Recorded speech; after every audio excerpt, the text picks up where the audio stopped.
अगर तुम एक स्टूडेंट हो या फिर वर्किंग प्रोफेशनल हो जो कि नॉन टेक बैकग्राउंड से हो और टेक बैकग्राउंड में स्विच करना चाहते हो, या फिर तुम ऑलरेडी टेक बैकग्राउंड से हो और डिफरेंट रोल में स्विच करना चाहते हो, तो तुम बिल्कुल सही वीडियो पे आए हो। इस वीडियो में मैं बताऊंगी इंडिया के top 6 highest paying tech jobs के बारे में और उनकी एवरेज सैलरी क्या होती है इन सभी रोल में क्या काम करना होता है और तुम इनमें जाने के लिए कैसे प्रिपरेशन कर सकते हो। इस वीडियो के एंड तक तुम्हारे पास एक क्लियर रोड मैप होगा कि तुम्हारे लिए इन सारे टेक रोल्स में से कौन सा परफेक्ट है बेस्ड ऑन योर इंटरेस्ट, और इन सब के लिए तुम कैसे प्रिपरेशन स्टार्ट कर सकते हो। बिना टाइम वेस्ट किए लेट्स स्टार्ट। सबसे पहला रोल बहुत ही ऑब्वियस है, सॉफ्टवेयर इंजीनियरिंग।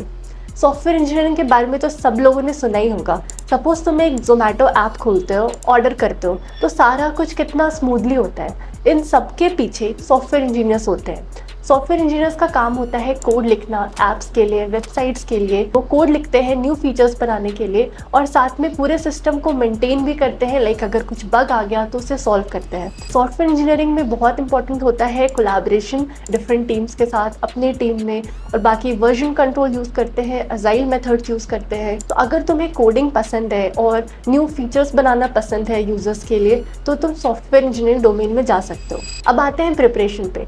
अगर तुम सॉफ्टवेयर इंजीनियर बनना चाहते हो तो सबसे पहले तो एक प्रोग्रामिंग लैंग्वेज सीखो। C++ हो सकता है, जावा हो सकता है और पाइथन हो सकता है। कोई भी एक उठा लो प्रोग्रामिंग लैंग्वेज, उसे सीखो। एक प्रोग्रामिंग लैंग्वेज सीखने के बाद उसमें क्वेश्चन सॉल्व करना स्टार्ट करो, सिंपल लॉजिक्स बिल्ड करना स्टार्ट करो। कोई भी प्रॉब्लम है उसका तुम लॉजिक कैसे सोचोगे, ये सब प्रैक्टिस करो। और जब तुम कॉन्फिडेंट हो जाओ कि तुम लॉजिक बना पा रहे हो फॉर अ प्रॉब्लम, तो DSA पे मूव करो। डेटा स्ट्रक्चर्स के बारे में पढ़ो, डिफरेंट डेटा स्ट्रक्चर्स क्या होते हैं, कैसे इंप्लीमेंट करते हैं, कहाँ पे कौन से डेटा स्ट्रक्चर्स यूज़ करना चाहिए, कितने एल्गोरिदम्स होते हैं, ये सारी चीज़ें पढ़ो। और उसके बाद प्रोजेक्ट्स पे जाओ। कुछ सिंपल प्रोजेक्ट्स बना सकते हो, देन रियल वर्ल्ड एक्सपीरियंस के लिए कुछ इंटर्नशिप्स कर सकते हो, ओपन सोर्स में कंट्रीब्यूट कर सकते हो और कुछ फ्रीलांस गिग्स भी कर सकते हो। तो ये हो गया सॉफ्टवेयर इंजीनियरिंग के बारे में। अब आते हैं सेकेंड रोल पे। सेकेंड रोल होता है डेटा एनालिस्ट का। डेटा एनालिस्ट वो होते हैं जो एग्जिस्टिंग डेटा से कुछ मीनिंगफुल इन्फॉर्मेशन निकालते हैं फॉर बिजनेस। सपोज फ्लिपकार्ट है तो फ्लिपकार्ट को पता होना चाहिए कि उसके कौन से प्रोडक्ट सबसे ज़्यादा सेल हो रहे हैं। तो ये काम होता है डेटा एनालिस्ट का, डेटा को एनालाइज करना, देन उसके डैशबोर्ड्स बनाना विजुअलाइजेशन के लिए। तो अगर तुम्हें कोडिंग में कम इंटरेस्ट है और नंबर्स ज़्यादा पसंद है तो तुम डेटा एनालिस्ट के रोल पे जा सकते हो। डेटा एनालिस्ट बनने के लिए सबसे पहले तो तुम्हें एक्सेल और SQL आना चाहिए। तो SQL और एक्सेल ऐसा टूल्स है जो कि हर डेटा एनालिस्ट यूज़ करते हैं। एक्सेल में तुम्हें फॉर्मूलाज आना चाहिए, पाइवट टेबल्स आना चाहिए, चार्ट्स आना चाहिए, और SQL में तुम्हें डेटाबेस से क्वेरी करना आना चाहिए। इसके बाद तुम पाइथन सीख सकते हो। पाइथन में डेटा को कैसे विजुअलाइज करते हैं उसके लिए पैंडास लाइब्रेरी सीख सकते हो। और जब ये हो जाए तो उसके बाद तुम्हें डेटा को विजुअलाइज करने के लिए डैशबोर्ड बनाना है। डैशबोर्ड बनाने के लिए टैबलू और पावर BI, ये दो बहुत ही पॉपुलर टूल्स हैं, इसके बारे में सीखो। तो ये सारी चीज़ प्रिपेयर करके तुम डेटा एनालिस्ट रोल के लिए अप्लाई कर सकते हो। तो अब आते हैं थर्ड रोल पे।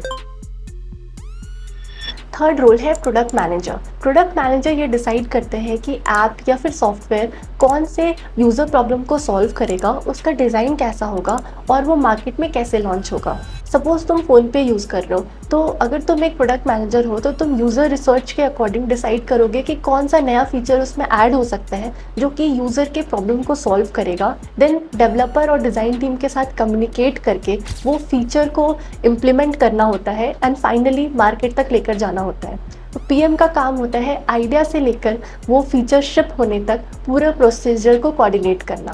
इस रोल में कोडिंग की ज़्यादा ज़रूरत नहीं होती है, लेकिन स्ट्रॉन्ग प्रोडक्ट थिंकिंग की ज़रूरत है। तो अगर तुम किसी वेबसाइट को देखकर सोचते हो कि ये फीचर क्यों है और ये यूज़र के कौन से प्रॉब्लम को सॉल्व कर रहा है और ये बेटर कैसे हो सकता है, तो तुम प्रोडक्ट मैनेजर रोल में जा सकते हो। प्रोडक्ट मैनेजमेंट रोल में जाने के लिए प्रिपरेशन के लिए तुम केस स्टडीज से स्टार्ट कर सकते हो। लाइक फ्लिपकार्ट का कार्ट सर्विस कैसे काम करता है, स्विगी का डिलीवरी फ्लो कैसे काम करता है, ये सारी चीज़ को समझो और खुद के आइडियाज़ डॉक्यूमेंट करो। लाइक अगर तुम्हें XYZ ऐप बनाना है तो उसमें क्या क्या फीचर्स होने चाहिए, पूरा फ्लो क्या होगा ऐप का, ये सारी चीज़ें बहुत हेल्पफुल होगी तुम्हें प्रोडक्ट मैनेजर रोल के लिए अप्लाई करने।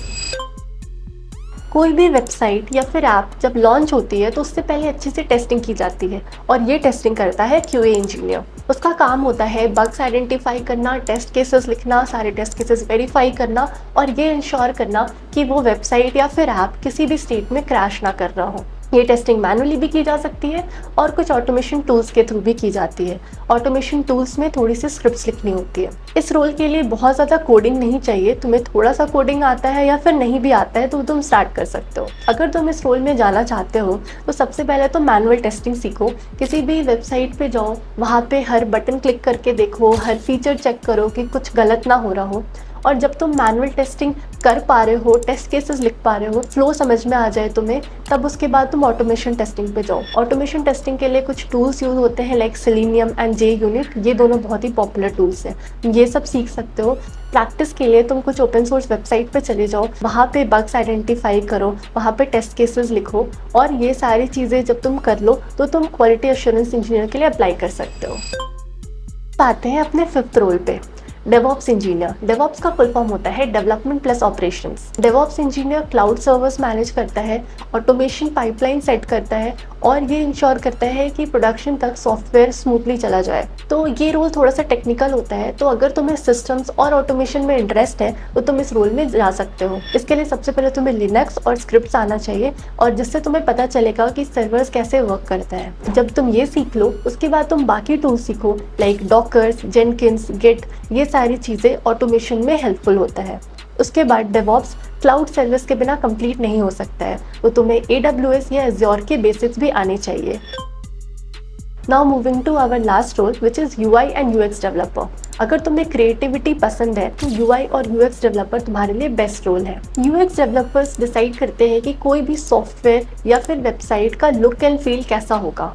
ये लोग वायरफ्रेम्स बनाते हैं, प्रोटोटाइपिंग करते हैं और ये इंश्योर करते हैं कि यूज़र का फ्लो काफ़ी स्मूथ हो। ये रोल में कोडिंग की ज़रूरत नहीं होती है, बस तुम्हें थोड़ी डिज़ाइन थिंकिंग और स्ट्रॉन्ग ऑब्जर्वेशन स्किल चाहिए। अगर तुम इस रोल में जाना चाहते हो तो सबसे पहले डिज़ाइन टूल्स सीखो लाइक फिग्मा सीख सकते हो या फिर Adobe XD सीख सकते हो। ये दोनों काफ़ी पॉपुलर टूल्स हैं। उसके बाद तुम कुछ स्मॉल डिज़ाइंस बना सकते हो लाइक तुम लैंडिंग पेज का डिज़ाइन बनाओ, लॉगिन पेज का बनाओ, प्रोडक्ट पेज का डिज़ाइन बनाओ और ये सारे डिज़ाइंस दूसरे ऐप से कॉपी मत करो, तुम खुद से बनाओ और ये माइंड में रखते हुए कि यूज़र का फ्लो कैसा होगा वो डिज़ाइन में।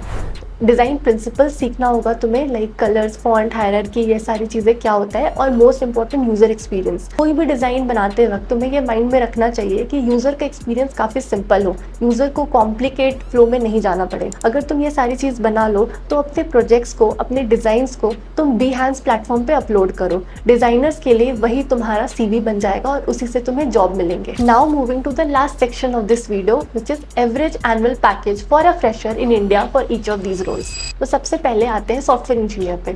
सॉफ्टवेयर इंजीनियर की सैलरी होती है 6 LPA to 15 LPA for a fresher. It depends on the company and your skills. Second role हमने बात किया था डेटा एनालिस्ट के बारे में।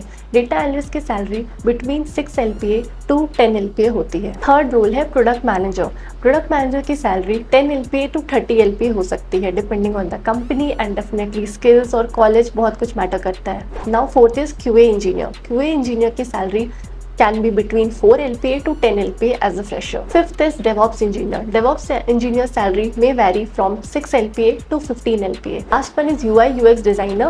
इनकी सैलरी वेरी कर सकती है फ्रॉम 6 LPA to 10 LPA. तो आई होप जो भी ये वीडियो देख रहे हैं उनको समझ में आ गया होगा कि टेक जॉब्स में कौन सा रोल तुम्हारे लिए सबसे बेस्ट है और वो रोल में पहुंचने के लिए तुम्हें कैसे प्रिपेयर करना है। तुम्हें कौन सा रोल सबसे ज़्यादा पसंद आया ये कमेंट करके बताओ मुझे, और ये वीडियो अच्छी लगी हो तो लाइक कर लेना और चैनल को सब्सक्राइब कर लो ऐसे ही करियर फोकस कंटेंट के लिए। See you in the next video.